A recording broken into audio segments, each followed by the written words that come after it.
अस्सलाम वालेकुम नाजरीन, मैं हूं जमशेद अंसारी। नाजरीन, आज 4 सितंबर 2021 है और नाजरीन, वज़ीर आज़म पाकिस्तान इमरान खान साहब को एक बार फिर एक नई मुश्किल का सामना है। नाजरीन, तहरीक इंसाफ के एक सीनियर वज़ीर ने इमरान खान साहब को धमकी दी है और अपने मुतालबात तस्लीम कराने के लिए चंद दिनों की डेडलाइन भी उन्होंने मुतय्यन कर दी है। नाजरीन, ये धमकी का लफ्ज़ मैं बड़ा सोच समझ के और केयरफुली इस्तेमाल कर रहा हूँ। जब उस वज़ीर के चंद मुतालबात, 4 से 5 मुतालबात मैं आपकी खिदमत में पेश करूँगा, तो उसके बाद आप खुद इस नतीजे पे पहुँच जाएंगे कि आया इन मुतालबात की मौजूदगी में और इन मुतालबात के लिए धमकी का लफ्ज़ इस्तेमाल करना दुरुस्त है या नहीं है। लेकिन वो 5-6 मुतालबात पेश करने से पहले एक मुख्तसर बैकग्राउंड मेरे ख्याल में ज़रूरी होता है, ताकि collective relevant background information recall हो सकें। नाजरीन, इमरान खान साहब को पहले जहांगीर खान तरीन ने आंखें दिखाना शुरू की और अपोजिशन की जमातों ने भी उनसे उम्मीदें वाबस्ता कर ली थी कि जहांगीर खान तरीन किसी भी वक्त अपने साथियों को तहरीक इंसाफ से अलग कर लेंगे, मुस्ताफ़ी करवा लेंगे और इस तरह पहले पंजाब में हुकूमत ख़त्म हो जाएगी और जब पंजाब में ख़त्म हो गई तो डेफिनेटली फिर मरकज़ में वो हुकूमत 2-3 हफ्तों से ज़्यादा देर तक कायम नहीं रह सकती। लेकिन जहांगीर तरीन के गुब्बारे से हवा निकल गई, उन्हें मौके दिए गए, लेकिन वो अपनी जो है ना कारकर्दगी न दिखा सके। यूँ समझ लें, अपोजिशन की नज़रों में अपनी कारकर्दगी न दिखा सके। अब नाजरीन, सूरत हाल ये है कि पीटीआई की जो हुकूमत है मरकज़ में है, पंजाब में है, केपी में है और आज़ाद कश्मीर में मौजूद है। यानी कि 3 सूबों में और आज़ाद कश्मीर में उनकी हुकूमत है। 2 उम्मीदवार थे, बैरिस्टर सुल्तान महमूद, सरदार तनवीर इलियास। ये दोनों चाहते थे कि हम वज़ीर आज़म बने, लेकिन इमरान खान साहब ने एक बार फिर हमेशा की तरह सरप्राइज़ देते हुए सरदार अब्दुल क़य्यूम नियाज़ी को आज़ाद कश्मीर का वज़ीर आज़म नामज़द कर दिया। अब उसके बाद फिर क्या हुआ कि बैरिस्टर सुल्तान महमूद सदर बन जाते हैं।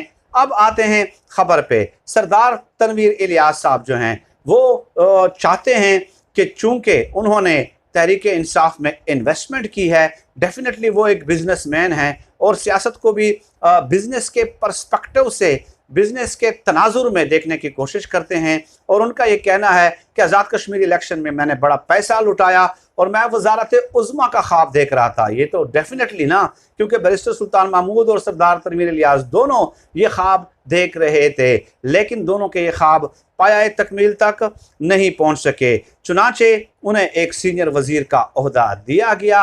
अब नाजरीन, उनकी तरफ से चंद मुतालबात सामने आए हैं जो कि बहुत ही अफसोसनाक हैं मेरी नज़रों में, और वो मुतालबात ऐसे हैं कि उससे साबित होता है कि जैसे तहरीक इंसाफ की बुनियाद ही इन्होंने रखी हो और तहरीक इंसाफ को जो है ना टेक ओवर यही करना चाहते हैं, सिर्फ इन्वेस्टमेंट करके और पैसा लगा के और 8-10 बंदों को जो है पीटीआई में शामिल करवा के।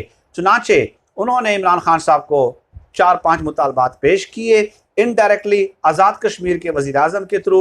आज़ाद कश्मीर के वज़ीर आज़म सरदार अब्दुल क़य्यूम खान को उन्होंने एक ख़त लिखा है और उसमें धमकी दी है कि 10 सितंबर तक डेडलाइन है, अगर आप मेरे ये मुतालबात तस्लीम नहीं करते या करवाते इमरान खान साहब से, तो मैं अपने 8-10 लोग जो मैं अपने साथ शामिल करवा चुका था पीटीआई में, वो पीटीआई से अलग करवा दूंगा। ये धमकी दी है। अब डेफिनेटली 8-9-10 लोग अगर वहाँ से अलग हो जाते हैं तो तहरीक इंसाफ की जो हुकूमत है आज़ाद कश्मीर में वो रहना मुमकिन नहीं होगा, मुश्किलात पैदा होंगी डेफिनेटली। ये बात तो हर कोई समझ सकता है। अब उनके मुतालबात आप ज़रा देख लीजिए नाजरीन, 4 मुतालबात आप देख लीजिए।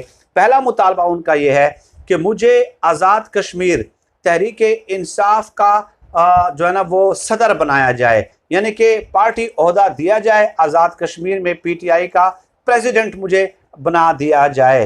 तो इसके अलावा आगे चल के कहते हैं कि पीटीआई के तमाम जो उमूर हैं वो मेरे सुपुर्द कर दिया जाए, ताकि मैं अपने विज़न के मुताबिक पीटीआई की आज़ाद कश्मीर में असर नो तंजीम साजी कर सकूं। यानी विज़न भी मेरा हो, पीटीआई कश्मीर का सदर भी मैं हूं, इख्तियारात सारे मेरे हों, मैं जिस तरह चाहूँ अकाड़ पचाड़ करूँ, मैं जिस तरह चाहूँ रीअरेंज करूँ आज़ाद कश्मीर में पूरी की पूरी पीटीआई को।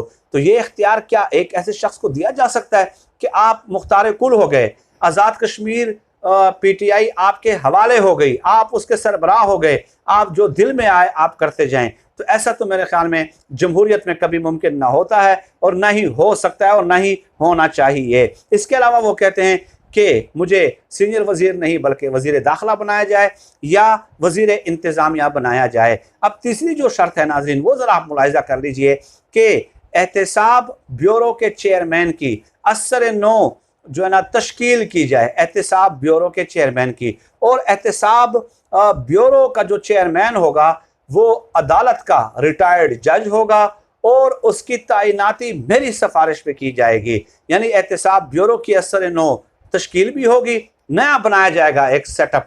किस तरह बनाया जाएगा ये मैं बताऊंगा, उसका जो चेयरमैन लगेगा वो कौन लगेगा वो मैं बताऊंगा।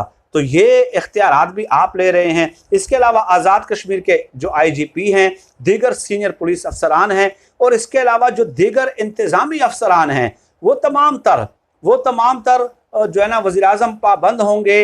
वज़ीर-ए-आज़म को पाबंद किया जाए आज़ाद कश्मीर के कि वो मुझसे मशवरा करने के पाबंद होंगे और मेरा मशवरा मानने के भी वो पाबंद होंगे। यानी इंतज़ामी अफसरान जितने भी लगवाने हैं वो मैं बताऊंगा, वज़ीर-ए-आज़म ने मानना है, तस्लीम करना है, उनके पास इनकार की गुंजाइश नहीं होगी। अब ये मुतालबात 4 मुतालबात हैं।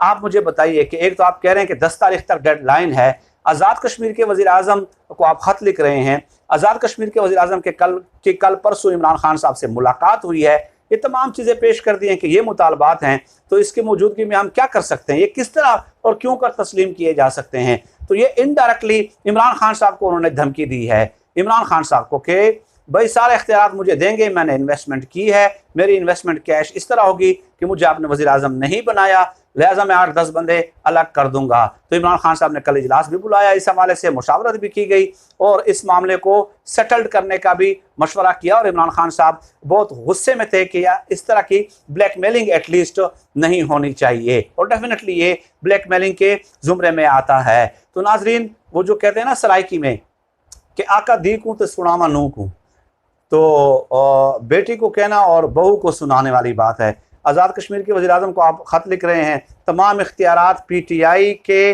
जो है आज़ाद कश्मीर के वो हर किस्म के इख्तियारात आप देना चाह रहे हैं, इंतज़ामी अफसरान की तैनाती, आईजीज़ की तैनाती, एहतसाब ब्यूरो की तश्कील नो, एहतसाब ब्यूरो के चेयरमैन का जो अपॉइंटमेंट का इख्तियार है वो आप देना चाहते हैं।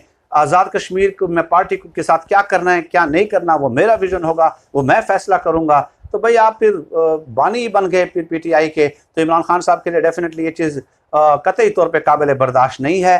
तो ये खबर थी, इम्पॉर्टेंट खबर थी, और हर महीने कोई इस तरह की खबर आती है। ये निज़ाम है जिसमें रह के काम करना है। तो इस निज़ाम के अंदर रहते हुए आप बताइए किस तरह जो है ना मुखलिस लोगों को सामने लाया जाए और कैसे तब्दीली का जो एक ख्वाब है उसको पाया तकमील तक पहुंचाया जाए। लेकिन एक बात नाजरीन याद रख लें कि आज़ाद कश्मीर के वज़ीर-ए-आज़म के ख़िलाफ़ तहरीक अदम एतमाद आइनी तौर पे 6 माह से पहले पेश नहीं की जा सकती। इसलिए सरदार तनवीर इलियास साहब को 10 तारीख की डेडलाइन देने से पहले ये सोचना चाहिए था कि तहरीक अदम एतमाद आप 6 महीने बाद ही दे सकते हैं। आइनी तौर पे आप इस बात के पाबंद हैं। और एक बात नाजरीन और रह गई कि बैरिस्टर सुल्तान महमूद के पास चूँकि वो सदर हैं आज़ाद कश्मीर के और पार्टी सदर का भी ओहदा है, आइनी तौर पे वो नहीं रख सकते। लेकिन खबरें सुनने में आ रही हैं कि बैरिस्टर सुल्तान महमूद उस पार्टी ओहदे से भी दस्तबरदार होने के लिए तैयार नहीं है, इसलिए कि वो अपने बेटे को वो पार्टी ओहदा देना चाहते हैं। तो आज़ाद कश्मीर में तकसीम मौजूद है। इमरान खान साहब ने इस पर इजलास बुलाया, ब्रेन स्टार्मिंग की, इस मसले को सेटल करने का कहा, गुस्से का भी डेफिनेटली इजहार किया। जहांगीर तरीन से तो ज़्यादा पैसा नहीं लगाया, ना ही ज़्यादा लोग उनसे लाए गए सरदार तनवीर इलियास की तरफ से पीटीआई में। तो उनको ये ट्रैक रिकॉर्ड इमरान खान साहब का देख लेना चाहिए था कि उन्हें इस तरह के हरबों और हथकंडों से कतई तौर पे ब्लैकमेल नहीं किया जा सकता। फिल वक्त इतना ही। पाकिस्तान जिंदाबाद। अल्लाह हाफिज़।